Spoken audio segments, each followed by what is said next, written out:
Welcome two माय channel. मेरा new video में स्वागत है आप सभी को। लाइक सब्सक्राइब जरूर कीजिएगा। मैं एक दूर पूजा का गीत सुनाने जा रही हूँ। प्यारा सा कमेंट भी कीजिएगा आप लोग। कहवा लगाई बहो के लाया मारो दिया हो,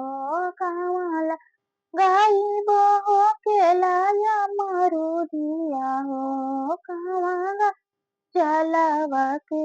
फूलाए लाला, कहवा जलावा के फूलाए लाला, द्वारा पर लगाई बहो के लाया मारो दिया हो, द्वारा पर लगाई बहो के लाया मारो दिया हो, अगना गा जलावा के फूलाए लाला, अगना गा जलावा के फूलाए लाला, गोड़वा चढ़ला आइले दूल्हा कावन दूल्हा, गोड़वा चढ़ला आइले दूल्हा कावन दूल्हा, सासू जी से राजा हमारा ए लाला, सासू जी से राजा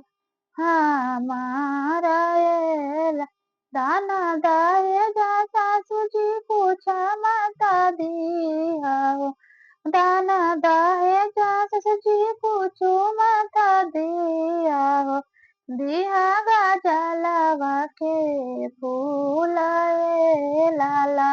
दिया गा जलावा के फूलाए लाला, घर में से बोलाली बेटी हो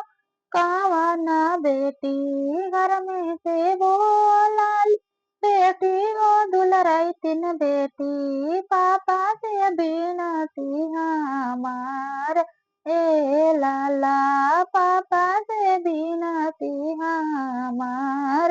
ए लाल, दाना दाए जा पापा सब कुछ दिया हो,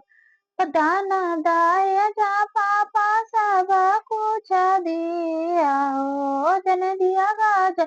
लावा के फूलाए लाला, जन दिया गाज लावा के फूलाए लाला।